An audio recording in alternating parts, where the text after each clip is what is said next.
Hello and welcome back to Wildcard from MUNPR, coming to you from our studio in the location formerly known as the Student Union Art Gallery, right to your ears.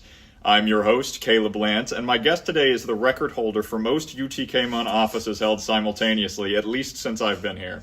Whether you know her from her advocacy as FYOC in the Bahar and Fields administrations, her excellent weekly newsletters, or her USG firefighting skills, you know that she is incredibly passionate about this club and a wonderful member. Ollie McQueen is a VolMUN alumna, our secretary, FYOC, and TennMUN Secretary-General-designate, and I am honored to have her as the first guest in our get-to-know-exec series. Ollie, welcome to the show. Thank you, Caleb. I'm really excited to be here. I can tell. It's radiating off of you. All right. Round one, memories. Pick a card. Left, middle, or right? Middle. Middle. All right. Were you ever obsessed with a particular cosmic question as a kid? A what? Like one of the big questions of life, like what happens when we die, or like is there a God, something like that.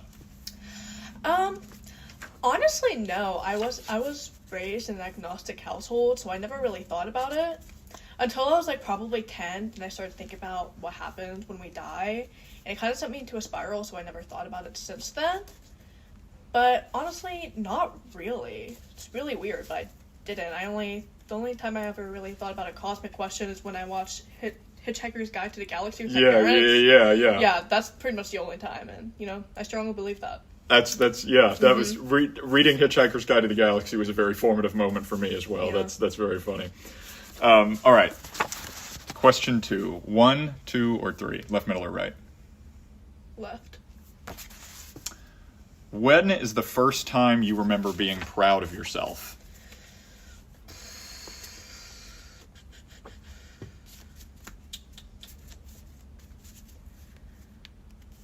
Okay, I'm thinking, right? Uh-huh. Probably when I learned how to draw a person that wasn't a stick figure. Uh-huh. First time I did it was for a Christmas card for my mother, to make up for the fact that I lied about finishing my dinner so I could have gummy bears.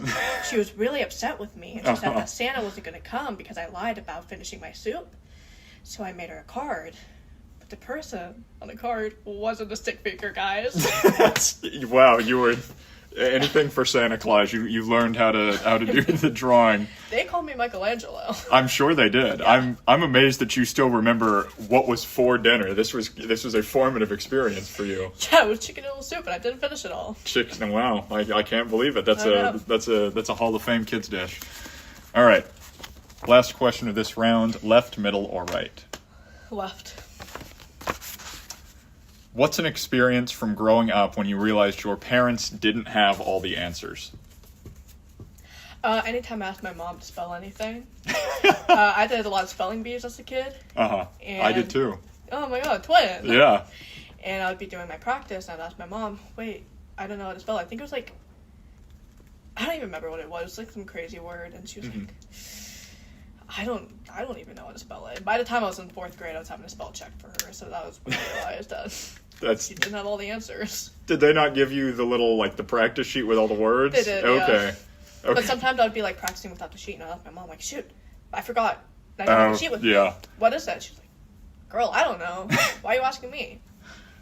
I always had my dad, he would, help me study for it. He would just read the word aloud like it was a mock version of the show. I did it 3 times. I finished 2nd place 3 times. I finished 2nd place twice to the same person. I did twice to the same person. This is, oh my god. That's crazy. Okay. We're trauma bonded. I know. Truly, I would not wish elementary school spelling bee on my worst enemy. Nope. That's not a thing outside the U.S. Nobody else does that. Really? Even other English-speaking countries. That's just an American thing. Oh, yeah. Maybe we need it. Yeah. All right. Round 2. Insights. Left, middle, or right? Left. Okay. You don't have to pick left every time. I'm scared now. What is something you think very differently about today than you did 5 years ago? So I'm guessing 5 years ago for you, you were 13? Yeah, 14, 13. Holy fuck, I was riffing. Oh god, I'm old. You're fucking old. That backfired. Anyway. Did you really think I wasn't going to be that age? Yeah, I don't know. Damn. Damn, I can see the wrinkles on your face now. Yeah, that's fucked up. I don't know. What was I thinking about 5 years ago? What was this, 2020? Yeah, what was going on in your life in 2020? Probably nothing big, right? No, nothing big at all. Yeah. Oh, my grades. I was a try-hard kid. Honestly, this was up till senior year. Well, you're in MUN. Call me out. Whatever, it's fine. But, I think, like, 5 years ago, probably this exact month, too, I made an 88 on my geometry test, and I thought it was the end of the world. It was the end of the world for me. And, you know, I made an 80-something on a test, like, a few weeks ago, and it was really beautiful. Like, I cried out of joy. It's crazy how much once you get to college and you realize, unless you're going to grad school, you don't have to do anything after this. And if you are going to grad school, at least you graduate. That's all that really counts. Yeah, once I realized that I can't really get a 4.0 in engineering without, like, killing myself over it. Yeah. Well, engineering, isn't like a 12 is like a passing grade or something on most of the finals? Like, I've taken exactly 2 STEM classes in my or 3 STEM classes in my 4.5 years here, and they were all gen eds and the easiest one I could possibly take. You're missing out on the blast. I disagree. I don't think I could survive a single chemistry or biology class. I did environmental science as my science lab credit. I was learning about rocks and wind and etc. Anyway, question 2, left, middle, or right? I'm switching it up this time. I'm going left. Ooh, bold. What's a failure you still think about? Heavy questions, man. God. Yeah. You can thank Rachel Martin and NPR. Damn, man. Shoot, I'm not prepared for this. I have to go through my entire life now, my whole 19 years. I know it's crazy for you to think about, because you probably lived like at least 3 times that, but... Jesus. I invite you onto my show, and you're nothing but cool. Sorry about that, whatever. I mean, I hate to beat a dead horse, but spelling bee making second place twice in a row? I mean, I held that grudge for years. Yeah, no, that'll fuck you up. It was tough, man. Yeah. They made a competition out of the need for academic validation. Yeah. Coming in second, that'll fuck you up. I still get like flashbacks from the word kaleidoscope. I can't even listen to Chapel Roan. That's crazy. You know what got me out? It was super fucking easy. Wren, the bird. I just went R-E-N. And they go, no. And I'm like, well. I still don't know the first word that got me out because I didn't hear what they were saying. That's the kicker. You should have sued. I should have sued. You should have sued. All right. Round 3. Left, middle, or right? Right. Oh, bold. Question 6. Finally switching it up. What is proof that somebody really knows you?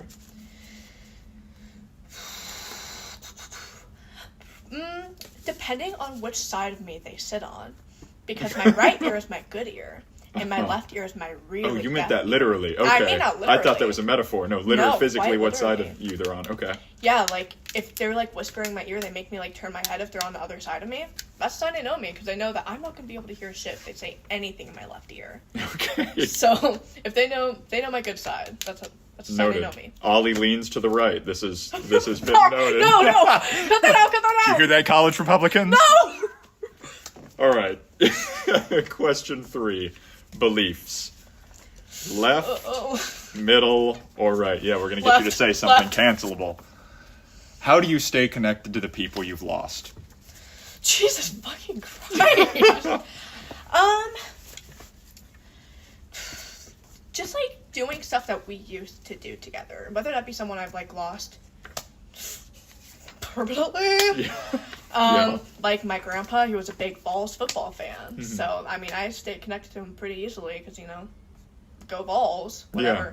But whether that be just, like, friendship I've lost, even if I don't think of them so fondly now, I still go through practices we used to do together. Like, I used to watch Glee all the time with my best friend, who do not talk anymore, but I still think about that a lot. We'd wear matching Chewbacca onesies and watch Glee, and, you know, formative years of my life, man.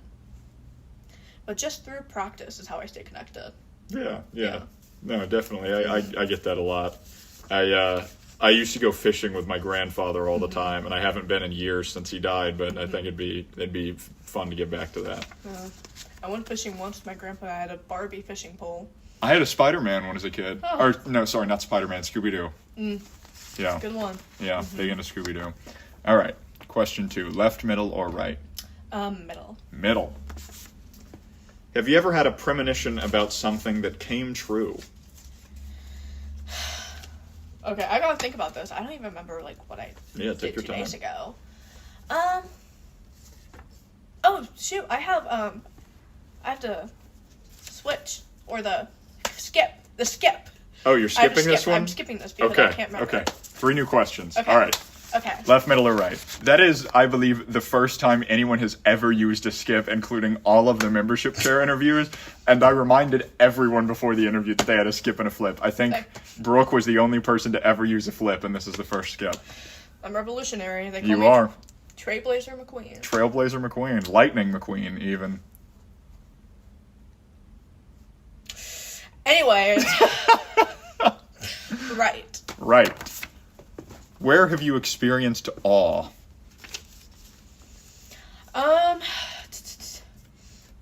So when I was younger, I did ballet for 13 years. Big part of my life. But I had never been to an actual ballet, professional ballet company.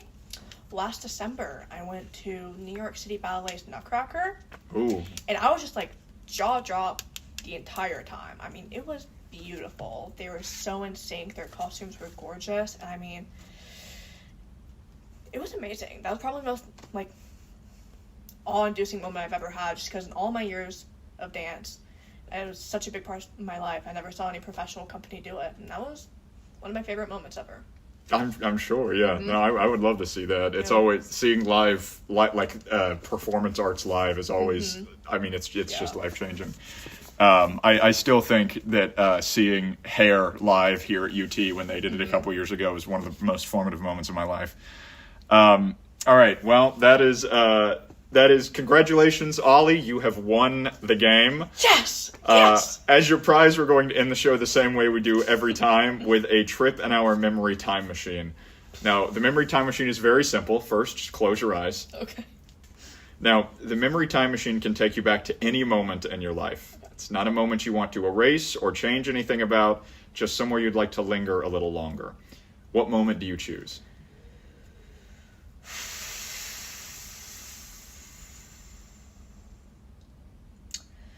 My high school graduation.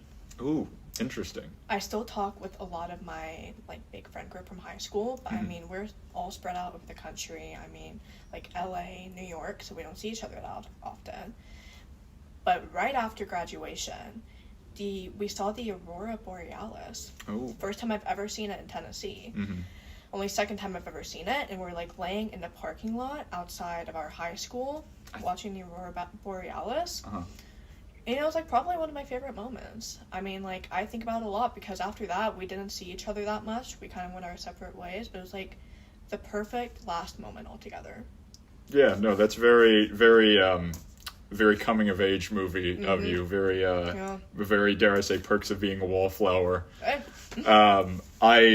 think, was that 20... What year would that have been? Because I remember the Aurora Borealis being down here. Because I remember it was the night of a MUN social, and a bunch of us left to go try and see it from IAMS, and we could not see shit. Like, it was just worthless. But we were just sitting on the cliff for a couple hours. It was 24. Oh, wow. Okay, yeah. I know you graduated in, like, the 1800s. I graduated in 2021. I graduated post-COVID. Fuck you. All right, well, thank you so much for coming on the show, Ollie. I had a wonderful time. So did I. I'm glad. That does it for this episode of Wildcard from MUNPR. Be sure to tune in next Monday for our next exec interview, and I will see you on Thursday.